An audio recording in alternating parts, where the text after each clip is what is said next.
So the host said I can introduce myself any way I want.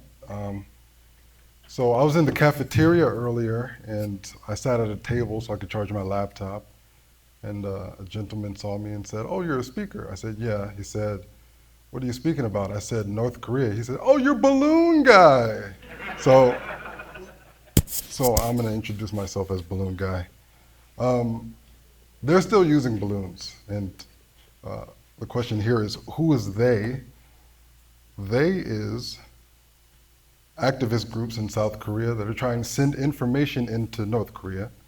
Their goal is to, I guess, illuminate North Koreans to what the outside world is like, for various reasons, some religious, some political. But regardless of their reason, their goal is to get information in. They use these balloons filled with leaflets. The leaflets are at the bottom. Sometimes they put other things other than leaflets, like USB drives. Sometimes they put candy. Sometimes they use USB, or sometimes they put dollar bills in there, foreign currency. But they are still using balloons. I question the efficacy of the balloons.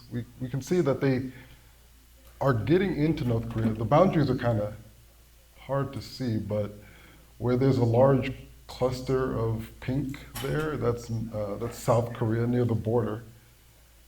And we see they're actually getting all the way up to China, but not very many of them. I think it's maybe, I don't know, something like seven to 10 of them are actually getting into North Korea at all. And this is probably representing 25 launches. This map comes from an underground group that won't reveal their identities to anyone. This is an interview. An interview was given to Reuters, where they told Reuters that they started putting 3D printed materials and GPS trackers on their balloons. So they gave this GPS data to Reuters, and this is how we know where these balloons are going. My question when I saw this stuff is, why are they still using balloons?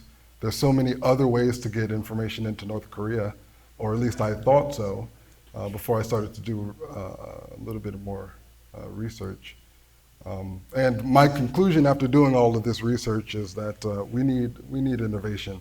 And I'm here speaking to you all mostly because after having conversations with some of the people who actually work with North Korean defectors and North Koreans domestically still in North Korea, with the goal of getting information into North Korea, it seems like the thing that's missing is engineers. The more you look into it, the more the tech professionals are just absent. And this is why they're still using balloons.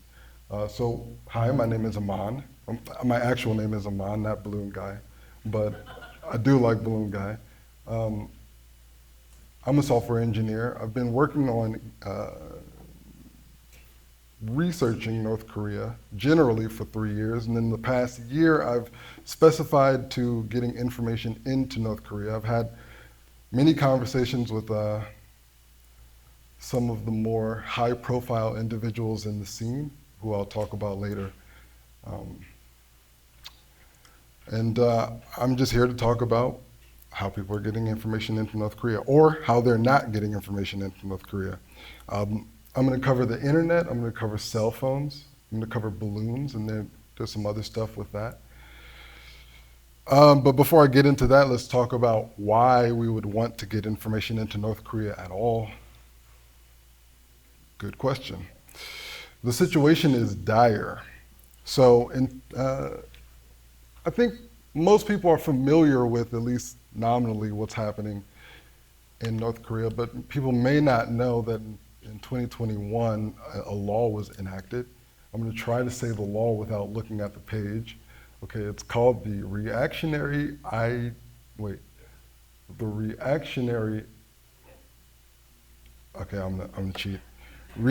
Ideology and Cultural Rejection Act of the Democratic People's Republic of Korea. Okay, I was able to do that when I practiced, but now I'm like claiming up. All right, so I'm going to give you a couple of articles from this law. There's 41 articles in total. I've got 4 for you.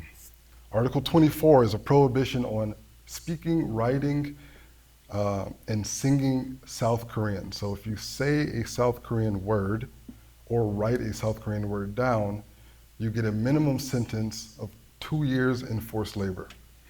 Article 28 is the crime of distributing material from what they call hostile countries. So basically every country that's not China.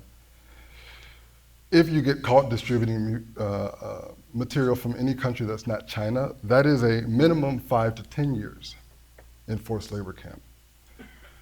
Article 34 is the crime of not reporting, and that comes with what they call a short term in a forced labor camp. And then there's Article 27, which was so shocking to me that I decided not to write it, not to type it, but to actually screenshot it and put it on the presentation itself. It might be a little hard to read with this contrast, but let's see.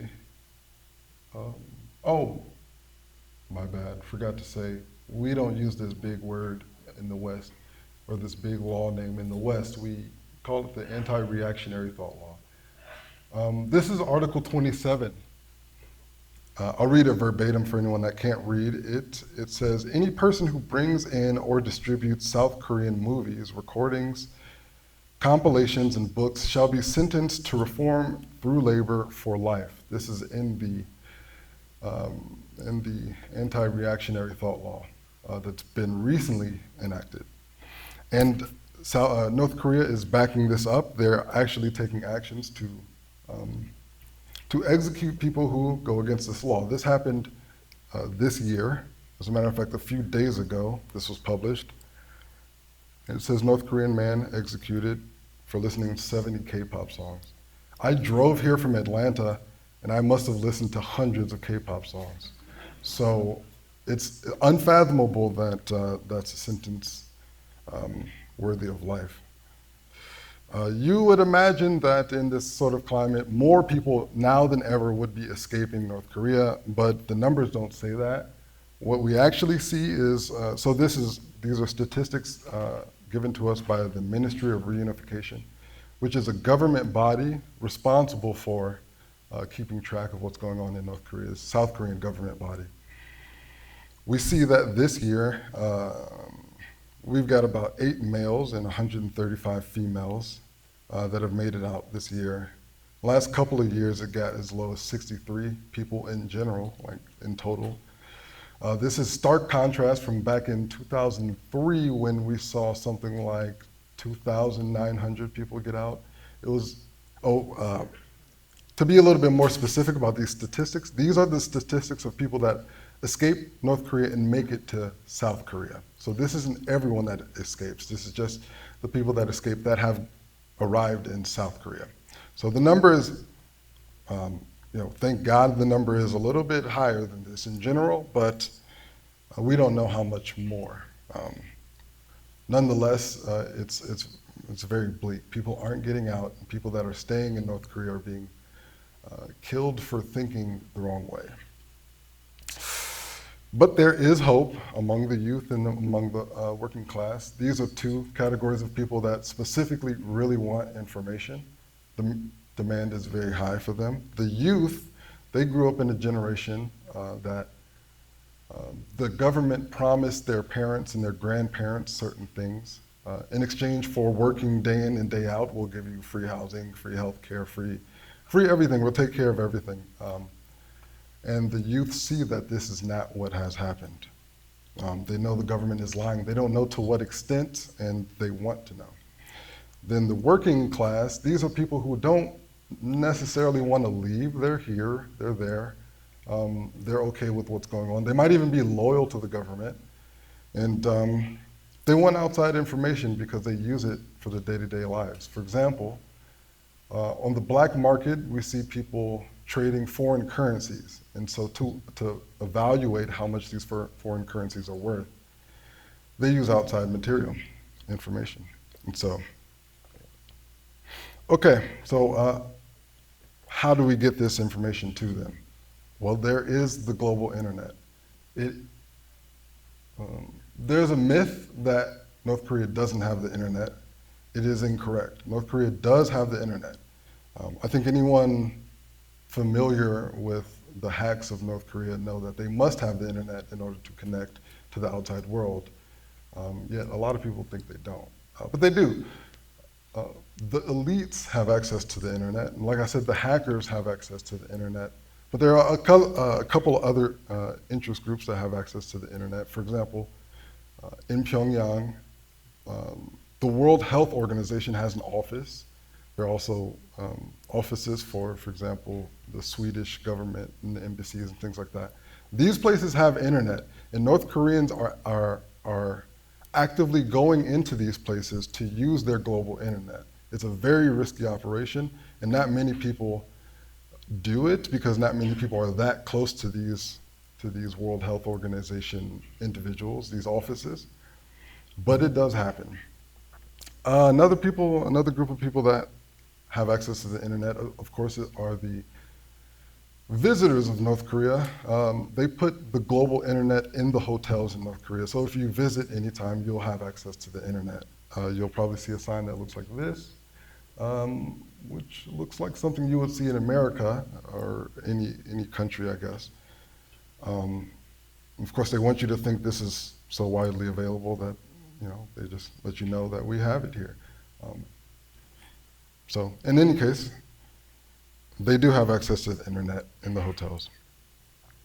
But the average North Korean does not know anything about the internet. A report came out called Digital Hostages. This report came out in 2013. They surveyed 158 North Korean defectors. They asked them about their network usage, what kind of phone did you use, what kind of, did you know about the internet, what did you do on the internet, did you know anyone else that used the internet, these kinds of questions. I've pulled some quotes. I'm gonna just kind of summarize what these quotes say. So the first guy is basically saying he had no idea about, he knew the concept of an internet, which is something that they teach in schools. If you get selected to learn about computer science in schools, they'll teach you what an internet is in a very conceptual way. But this guy had no idea what was on the internet.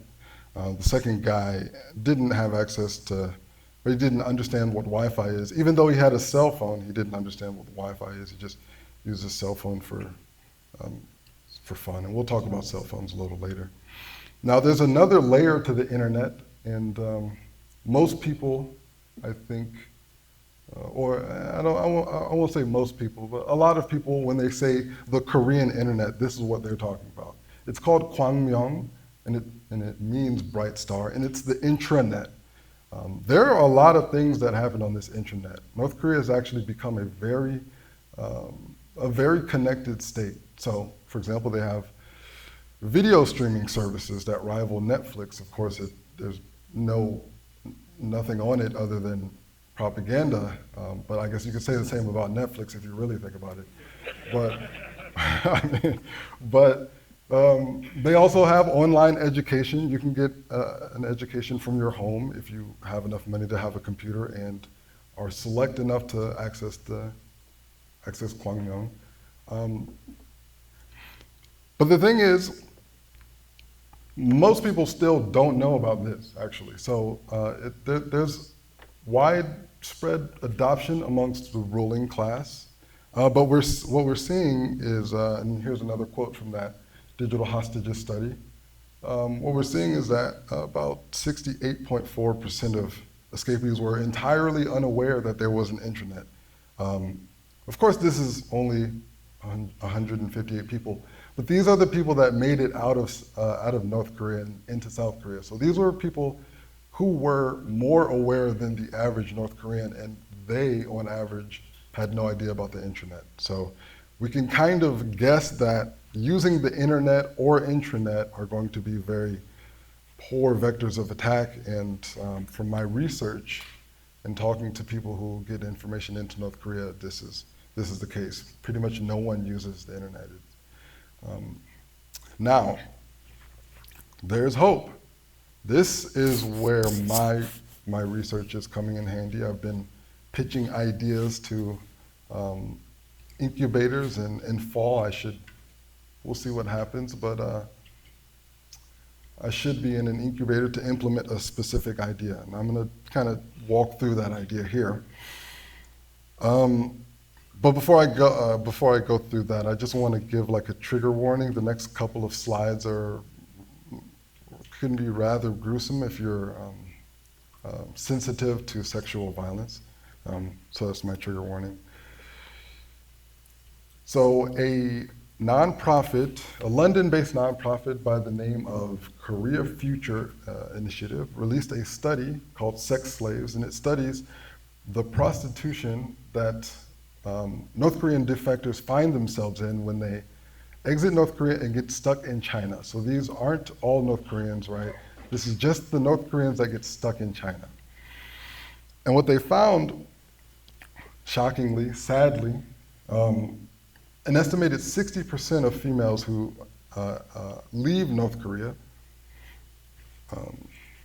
who stay in China again, end up in the sex trade. So it's a large number, especially considering that 80% of people who leave North Korea are females. And they're ending up in the sex trade. But there is a silver lining here. The silver lining for me is that a small percent, 15% of them, are ending up, okay, so maybe I phrased that wrong. This is not a silver lining that they're ending up in cybersex. But what the silver lining is that when they end up in that form of prostitution, sadly, they do have access to smartphones, computers, webcams. They have access to high-speed internet. They have access to online money. This is a detail that's been overlooked. I think it's because it's sensitive. No one really wants to touch this, and I understand. But I see it as a huge opportunity to approach these people. We know where they are. We know that we can contact them through the internet, and hopefully we can give them information that'll help their situation, and we can even potentially send them money and help them get out.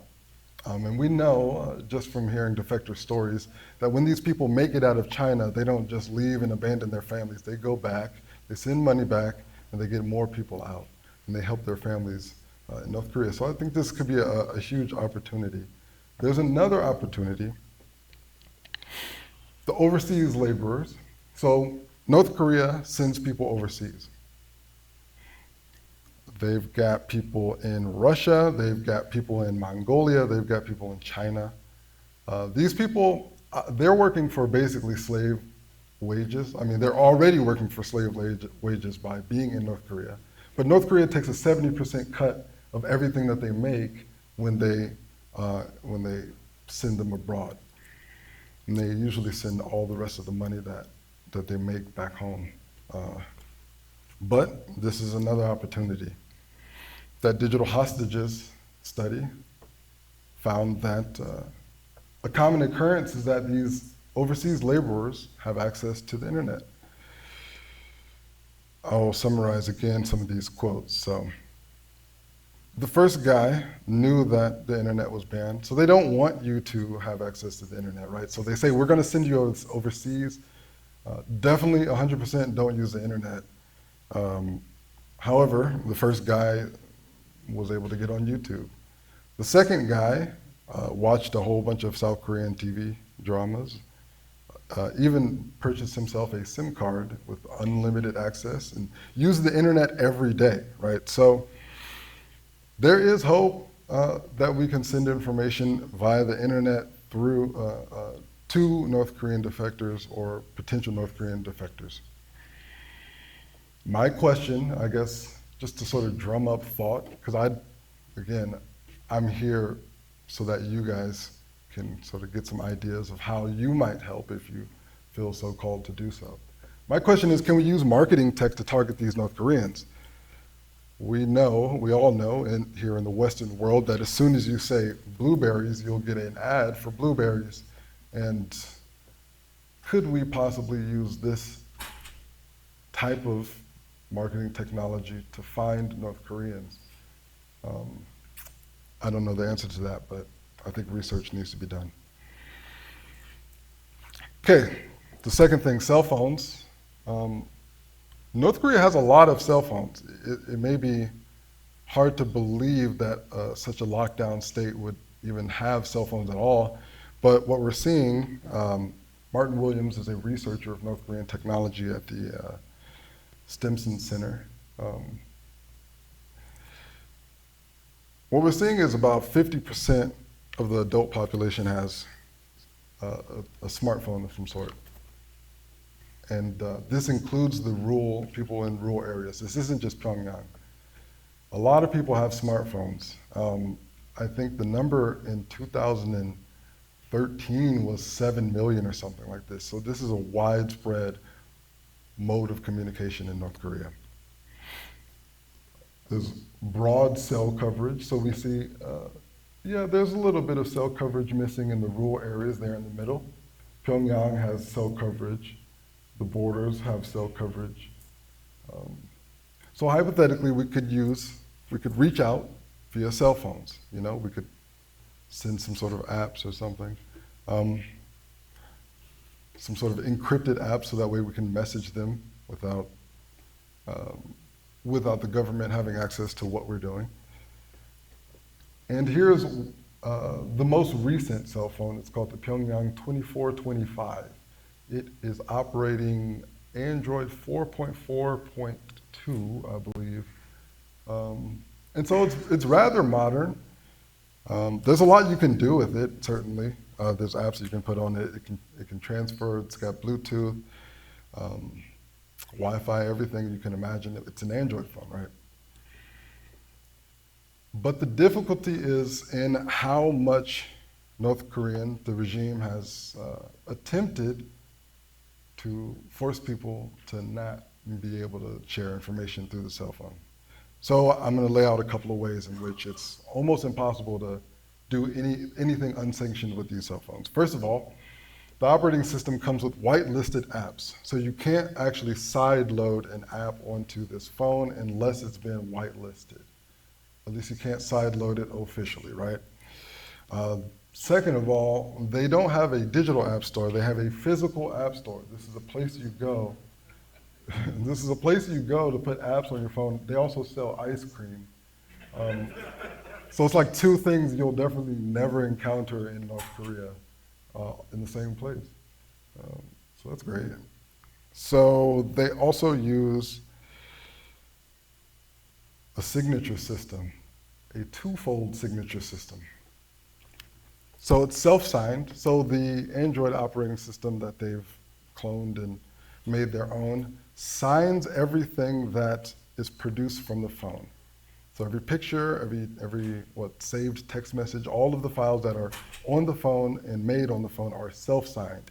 If you try to send a piece of information from one phone to another via SMS, via Bluetooth,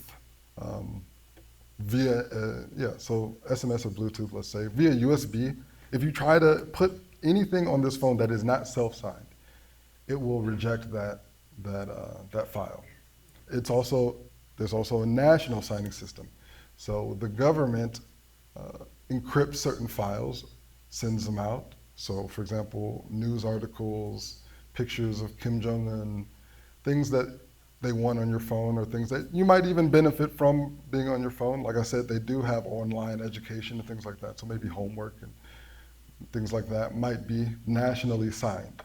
Between these two things and whitelisted apps, it really is difficult to sideload apps or get anything that's unsanctioned onto a North Korean cell phone. But there's more. They have, since 2017, they've disabled the USB port because they saw people side-loading things and connecting the Android device to their cell phone, rooting it, jailbreaking it, and things like that. So now, the more modern phones have disabled USB ports. There's more. They watermark the files that you generate and pass around. So every time the file is opened or every time the file is passed to another user and they open it, it's watermarked. So you have a log of who opened it, at what time they open it, and which device opens it. And there's more.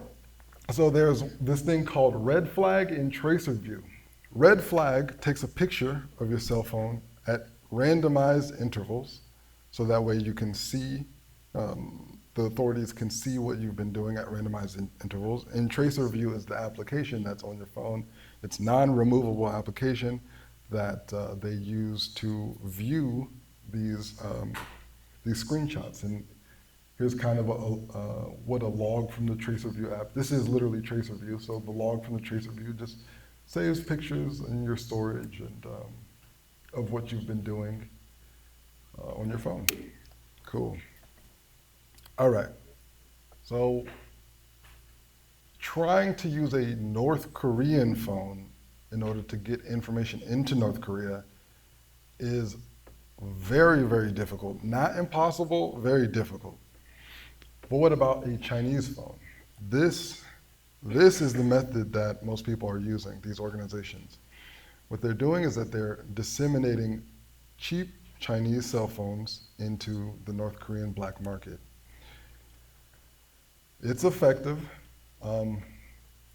These Chinese cell phones, they do work with SIM cards, but the flaws here is that you have to be next to the border in order to use them, and North Korea has started implementing like radio wave jammers on the border that block all Chinese cell like radio signals, and so you can't exactly use the phone on the border. But there are situations where you can use the phone to make calls, to make text messages, like you can find little pockets where it's not jammed. You can also use Chinese phones to transfer files without having to deal with the national or self-signed system. There's no tracer view on Chinese phones. So this is one way that people are getting around the cell phone issue. But there is hope, okay? So there's hope amongst the hackers. There is a small hacking community in North Korea. I think that it can be a lot bigger. It's very, very small. It's basically people who were selected to take computer science classes or studied abroad and then became disillusioned, came back to North Korea. It's still in North Korea and just deciding to operate within the system and help other people out. What we see, an interview from Wired magazine, they actually did an interview of a lot of North Korean defectors who talked about their hacking experience when they were in Korea. What we see is, okay, so there's a USB cable installed jailbreak toolkit, which kind of alludes to they're using old versions of phones. They're probably getting these old versions of phones on the black market because they're not officially sold anymore. There are software vulnerabilities. For example, there are locations inside of Android that tracer view is not looking at for whatever reason, and they're using these locations to, I guess, exploit the phone in some way. And I highlighted abroad in China because this kind of goes back to the diaspora point. Could we communicate to these people who are no longer in North Korea, but have a communication to people who are in North Korea? Can we send them more tools? You guys are I'm not a hacker. I'm just a software engineer, so I mean, like, I could probably like jailbreak a phone or whatever, but I'm not the one that can answer this question, really. I just hope that you guys get involved because they need help. Anyways, that brings us back to balloons. Now balloons, see, the thing is, they're wildly ineffective. So we're seeing something like, I believe the statistic is 40% of balloons actually make it into North Korea. 40% of all balloons make it into North Korea. 15% of leaflets that drop off of those balloons make it onto North Korean soil. So the efficacy is small, but this is one of the best ways of getting information into North Korea because almost 100% of North Koreans have this device. It's called a nodal. It's a really cheap Chinese DVD player. It also has a USB port. These are really old, but they're effective. They work. They're not connected to the internet, so you don't have to deal with surveillance. They're not they basically have only firmware, so you don't have to deal with tracer view or anything like that. You can just watch your movies in peace. And so this is the primary method of how North Koreans are consuming information. And to feed this desire for using these nodals, South Koreans are sending USB drives, DVDs, CDs, anything that works with this player. They're sending them via balloons into North Korea. Recently, we've seen small activist groups get a little upgrade to what they're using to send information into North Korea. So this is an activist group's balloon. It is a balloon with 3D printed material, and then there's a speaker at the bottom. So what they're doing is they're flying the balloon over North Korea.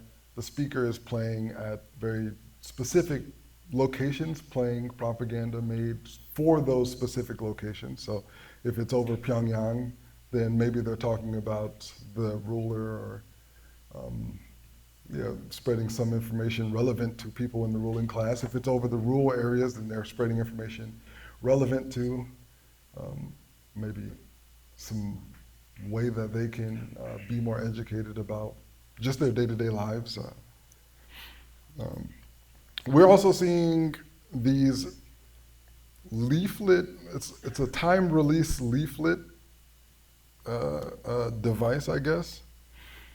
And so what these do is that they attach them to the balloons, and the balloons, of course, they're going over Pyongyang. These have GPS on them, so we know where they are and when they need to release. And once they get to their target location, they're dropping material there.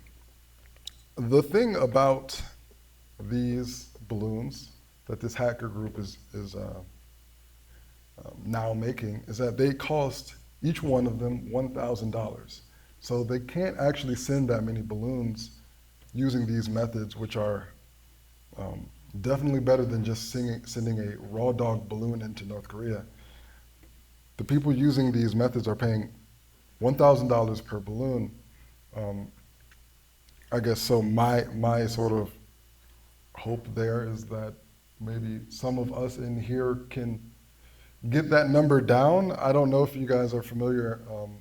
Judging by the fact that I got a little device that I was expected to put together, I think most people here are pretty industrious with things, probably are familiar with sites like Adafruit. They have circuitry items and things for tinkerers. And they have a GPS unit that costs $89, much cheaper than $1,000.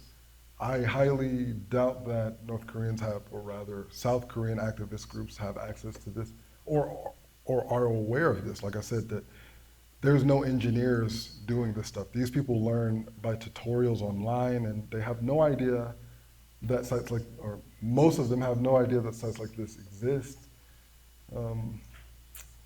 So there's that. Also, the CIA wrote the handbook on dispersing balloons. Dispersing leaflets via balloons, rather. Of course, it's all in English, so your average Korean is not going to be able to read it. But that being said, somebody, perhaps me, perhaps one of you, could easily step in, compile some of the knowledge in it. For example, there's this graph, and this is a 153-page document released in 1959 about, I think they were dispersing balloon leaflets over Soviet Russia at the time. And so there's information here about like the point of dropping the leaflet and where it'll land and how to calculate that. I think we can get the 15% rate up a little bit higher. So I think there's a little hope there. I just wanted to revisit this to show how ineffective these balloons are, but they could be so much better. So my question is, can we make cheaper, smarter balloons? I think we can. I think there's work to be done. And that's pretty much all I got for you.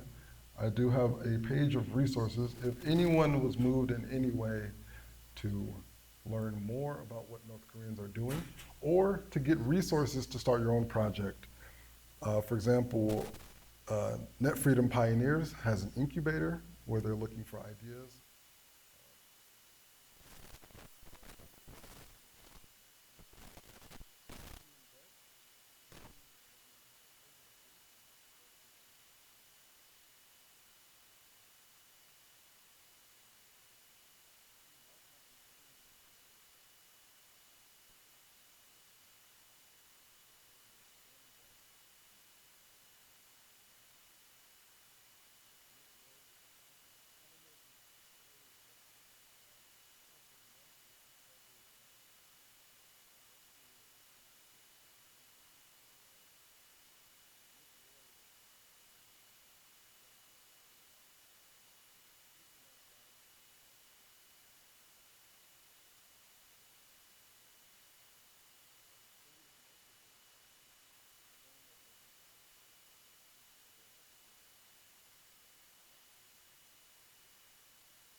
Yeah, this isn't the one that exactly. So this this part, this sort of leaflet dispersing thing, in combination with the GPS tracking system, this organization, um, they have a weird long name.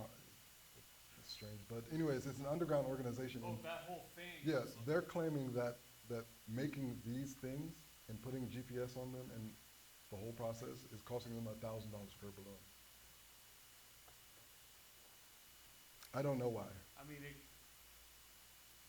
a lot of reasons why they could be. But I think it's just because they're not engineers and they're probably buying GPSs from some third-party company that's ripping them off, and they're probably putting these things together. Um, or maybe they're even outsourcing the labor or something like that. I don't know why it's costing $1,000, but I don't think it should. What about drones? So I was hoping to hear something about drones. Are people using drones at all? Okay, so there is a group, there's like one group that uses drones. It's not that effective though. They just shoot down the drone. Wait, so the drones are getting shot down? Yeah, Okay. yeah, it's not. I mean, these people, they don't have a lot of money, right? So they're not getting like military grade stealth quadcopters. They're just getting like DJI drones and putting these things on them, and they're getting shot out the sky.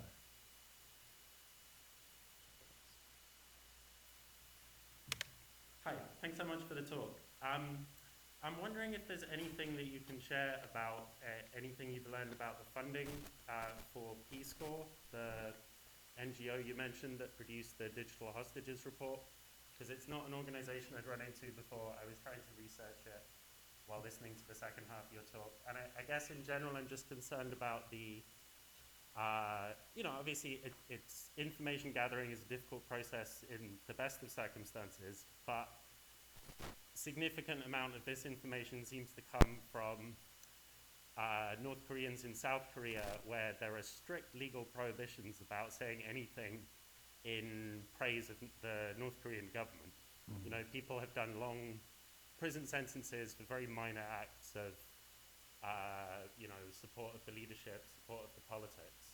Mm-hmm. So I'm just wondering if you happen to know anything about the background of that organization, what its kind of political affiliations might be. I don't know anything about the funding of Peace Corps specifically. I do know, for example, there are other big NGOs that operate in a similar capacity. For example, Unification Media Group, UMG, I know that they're getting funded for NED, the National Endowment for Democracy. And I know, I was, I did all this research because when having these conversations, you know, it gets a little, um, it gets a little confusing because you don't exactly know who's working for who, and yeah, like you said, like where the money's coming from and what the intention.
So just so everybody hears and people online, this gentleman said he believes, and this sounds like sounds about right, that the balloons go up higher than the drones. So the drones are kind of within shooting distance, and the balloons seem to go up a lot higher.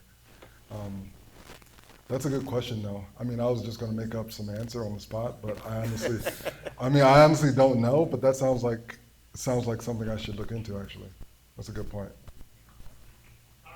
Thank you. I have a friend who's a hot air balloon pilot. He says that they don't come out very well on radar. Okay, that's a really good point. I don't know how drones come up on radar, but I know balloons are. For those online, gentleman in the back said they also, according to his friend, they don't come up on radar. Hey, so a couple questions. First, this seems like something that could be good to crowdsource. I mean, I know there's probably offset concerns about like what are the particular designs that people are coming up with, but it seems like the community could have a lot of wisdom as to like how to bring that $1,000 figure down, and it'd be a cool, idea for a collective project, or maybe something even that we work on here one year. And then I'm just also wondering, this is probably something we have no data on, but I'm just wondering, there's probably some pretty strict retribution for, if you're a North Korean citizen, you're reading these kinds of leaflets. So do we have any idea, like, how common that retribution is, or whether those leaflets are, like, successfully being read, or is that something that we just never know? When you say retribution, you mean like punishment? Yeah, just any sort of punishment. Off the top of my head, I know that people do get punished. You get punished for picking them up for sure. Yeah. If you get caught with a leaflet, you're going to get punished. I don't know how severe the punishment is off the top of my head, but just going in line with that thought, the anti-reactionary thought law, it's likely to be, a stint. Of course, the government is, what's the word, corrupt. The government's corrupt, right? So you could probably bribe your way out of it, or maybe if you know somebody or something. But you can, I'm sure, with that thought crime law, you can get in trouble for picking them up. How often it happens, I don't know. I know that it is common amongst defectors to have seen these leaflets, but by and large, their opinions aren't changed because of the leaflets. If they pick up the leaflet and they read it, they likely already held an opinion, or at least this is what the defectors are saying. Yeah. They already held an opinion, they looked at the leaflet and was like, yeah, that sounds right. Okay, that makes sense. Because, yeah, the fact that they were actually codifying that into law is probably a good sign. It means that they're aggravated about it, so it must be doing something, but. Oh, yeah, yeah, that- speaking of that makes sense. aggravated about it, did you hear about the poop balloons? I did, yeah. Oh, they're aggravated about it, yeah. Explain. Okay. North Korea sent about 2,500, estimated 2,500 to 5,000 balloons over the border to South Korea. So it's kind of poop balloons is a misnomer. But what we do know is that they were filled with parasites that come from animal feces. So it's believed that there was feces in the balloons. We know there was trash in the balloons. An interesting fact is there were also genes in the balloons, which is something illegal in North Korea. And there were ripped pictures of Kim Jong-un in the balloon. So they don't even know how to take that. Like these researchers don't know what to make of that. But anyways, fun fact. Yes, sir. I had a question in regards to the different methods by which they're trying to cut down on that $1,000 price tag of balloons.